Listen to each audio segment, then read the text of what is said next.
Kia ora. Kia ora for those who are jumping on already. I'm just sending the links out. Bear with me while I send the links out to my other sites.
Okay, then we have a couple of whānau watching. Kia ora, everybody.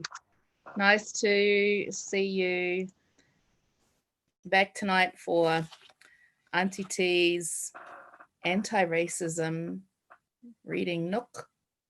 Been an interesting week, been a busy week, lots of stuff going down. Obviously, we have COVID back on our shores again and through the community. And just wanted to send my whakaaro aroha out to our whānau in Tamaki Makaurau and Manukau, those who are at the moment under level 3 lockdown, and yeah, just we're all thinking about you, particularly our whānau here from the coast that are staying up there. We're thinking about you all, and yeah, we have been having our own discussions here on the coast around how we're going to respond, discussing checkpoints and everything, and thinking about how we will walk this pathway again, navigate this pathway again. I think we have a little bit more experience this time.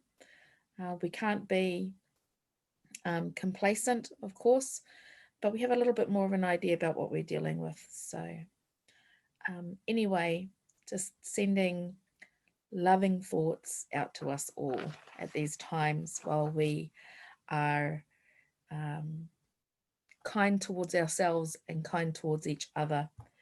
There's a lot of not niceness going on at the moment, particularly towards some of our whānau in South Auckland.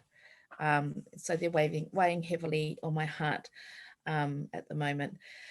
And so yeah, tonight's reading.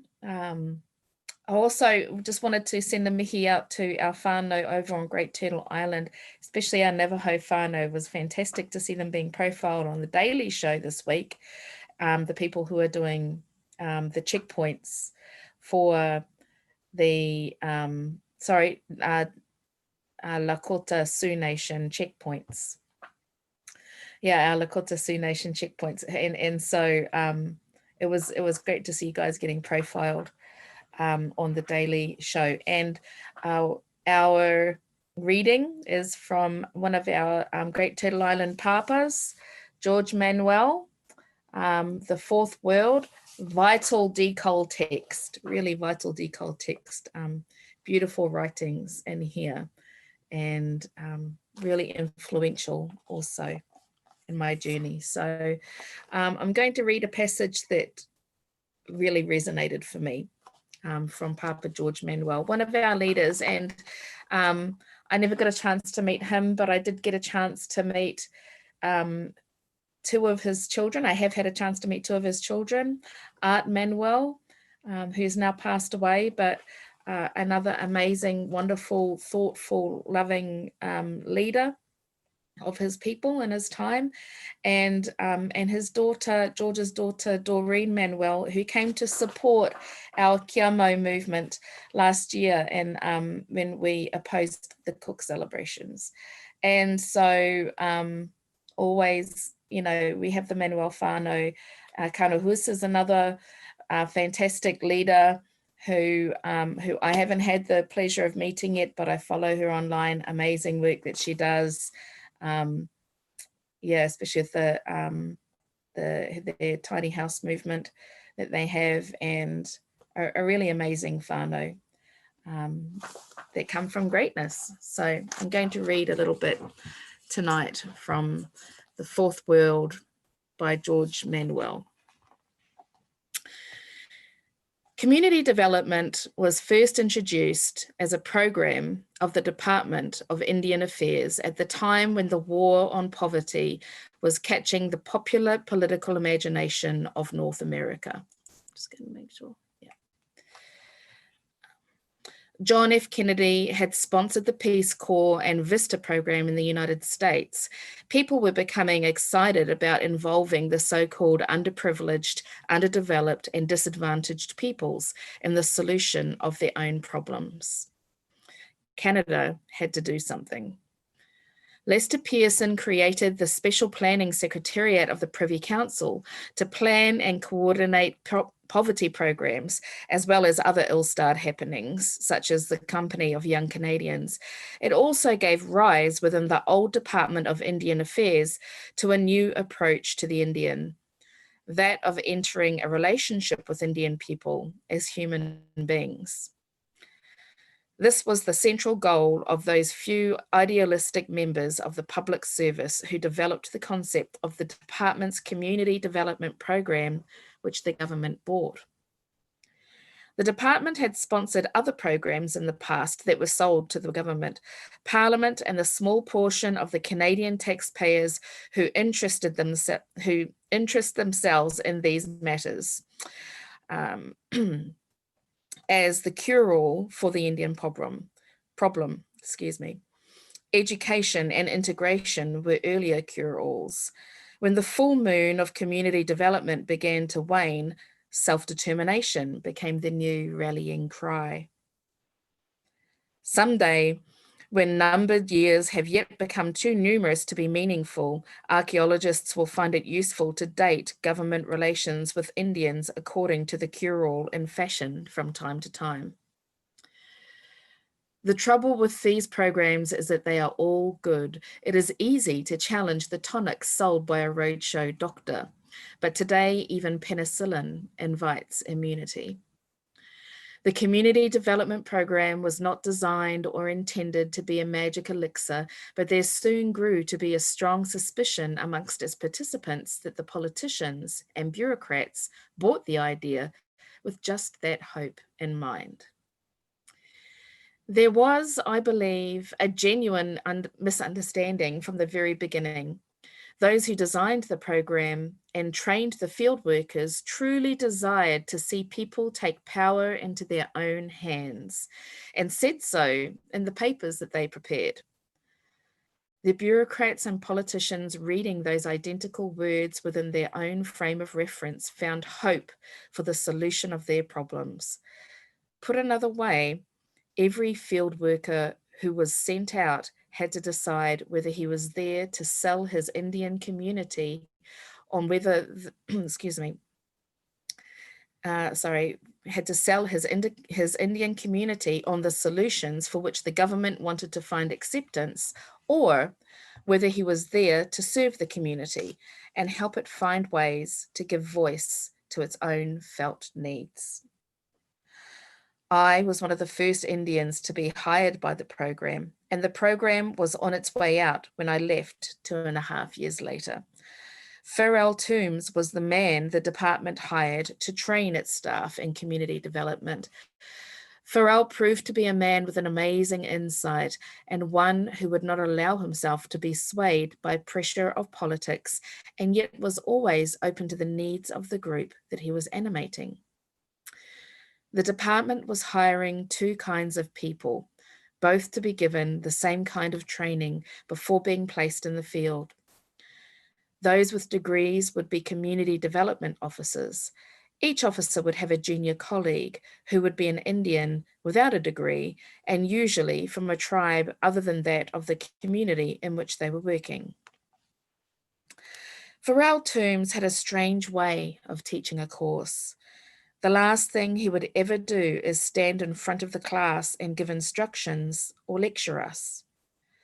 Instead, he would wait for us to make some demands on him, or preferably on ourselves as a group.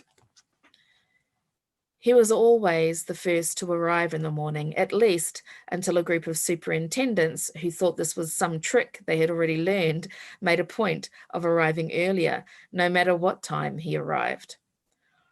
When others would begin to arrive, or some were already there, he would chat simply as one of the group. If there had been an agreement that we would begin at 9 o'clock in the morning, about 5 minutes after the hour, some would look around the room as if to take attendance, others would clear their throat, and a third person might say, "When are we going to start?" "It's up to you, whenever you want." And Pharrell would sit there with the rest of us, waiting for somebody to start something. Something, well, anything. When too many days had started this way, and discussion carried on throughout the day in what seemed a totally disconnected way, confusion began to build up in all of us, a confusion shared equally by all three groups. What differed was the way that civil servants, academics, and Indians each expressed our frustration. The civil servants allowed their confusion to grow into resentment against the one that they decided was not delivering. The academics withdrew when there was nothing but put before them that was worthy of their attention. The Indians had never felt certain what our role was within the departmental framework. The new level of our uncertainty only lowered our desire to act. We sat there, as we have sat for so long. Finally, there were a series of outbursts from superintendents who thought the whole thing was a waste of taxpayers' money. "When are you really going to start teaching us something?" they demanded. "Whenever you're ready," he said. The academics were also beginning to find that their feelings of uncertainty were becoming more than they could control. At first, they demonstrated this by going skiing instead of attending the group sessions. Then they decided that they would take an initiative. Some of them suggested that they knew of social animators of very high reputation in the United States. Could these American animators be invited to come up and set us straight? Well, when do you want them? Asked Farrell.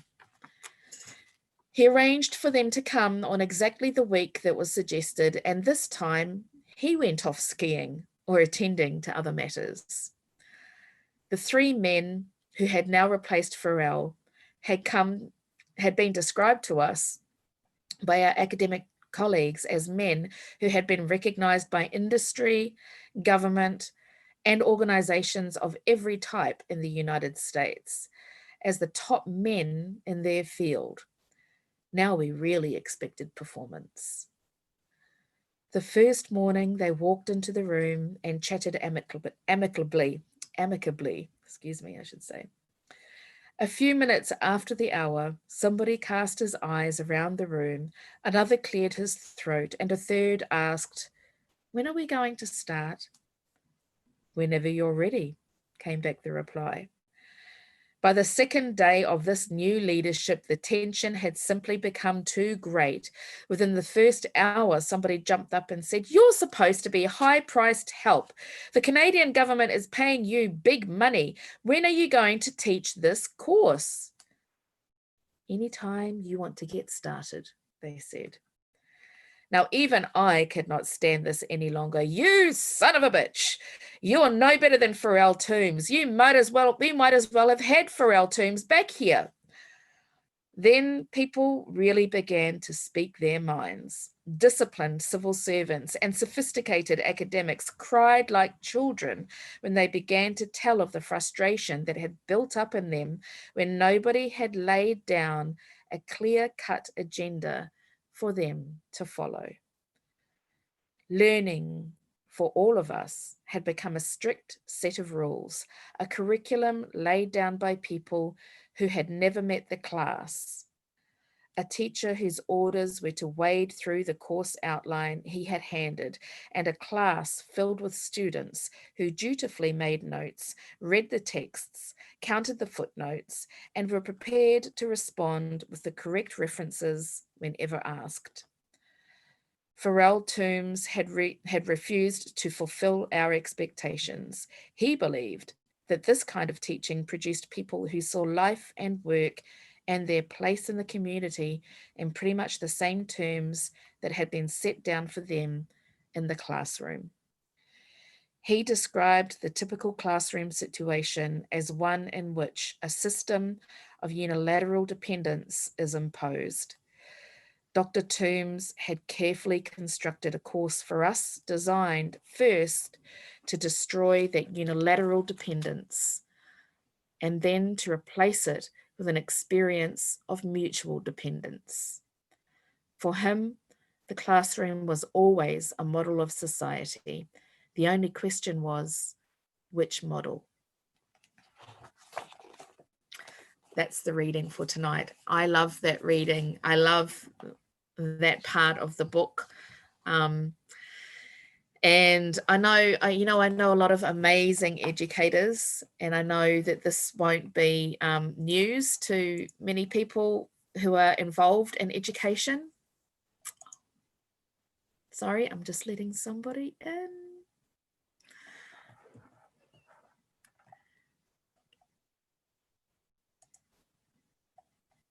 Ka pai.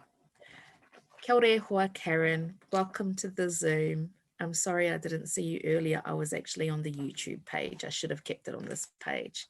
But we just finished the reading from George Manuel. And so, yeah, I just, this whole,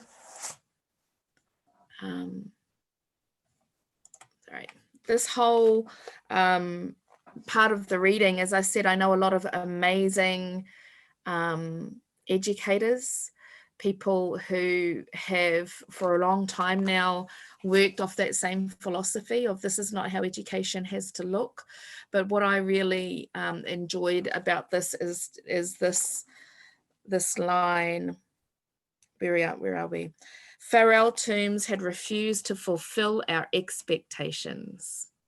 He believed that this kind of teaching produced people who saw life and work and their place in the community in pretty much the same terms that had been set down for them in the classroom. And so, you know, that I think is a really profound way for us to consider how our education journeys have informed the way that we participate in our communities now as well. And I'm really mindful of that, you know, that we've been talking a lot about the New Zealand Public Party and about conspiracy theories, but there's also this other aspect that I've noticed, which is about our people waiting to be led, and the way in which we see somebody as the new āpirana, the new, you know, whatever it is, the new Messiah, and that there's going to be somebody who will come out of the woodwork and will lead us into the light, will lead us into a new age, will lead the revolution. And leadership is important. I don't want to say that leadership isn't important, but I also think that sometimes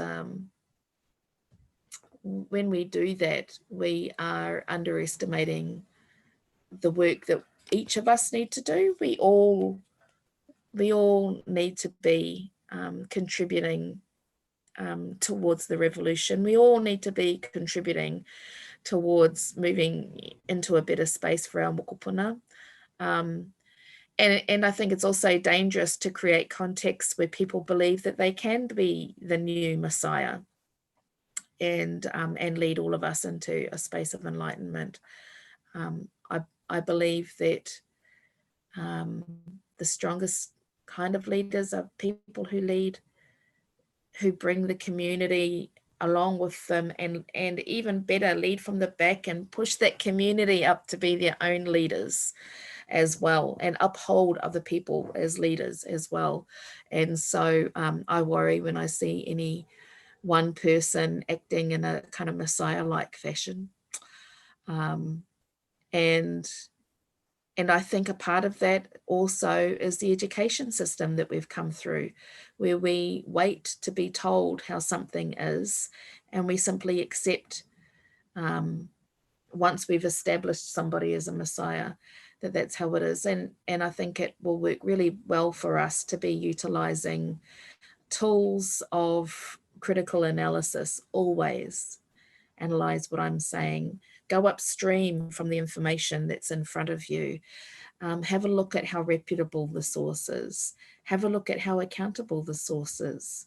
If they're anonymous, if the source of the information is anonymous, that's a good indication that it might not be reliable. If the source of the information has no credibility or reputation in that field, that's another red flag. If the source of the information is from 30, 40, 50 years ago, you might want to have a look at it. It might still have some truth, but depending on the type of information it is, it might not be relevant anymore. And have a look at the original source of the information to see whether or not it is the same as what's being represented in front of you. Reputable, accurate, timely, accountable, rata. And yeah, watch out for them messiahs. Thank you so much, Papa George Manuel, for your teachings for this evening as we make our way through these times. Thanks everybody for tuning in, and hei kona, tēnā koutou. I'm going to quickly check if there are no other comments. Thanks for tuning in. Pō Mārie.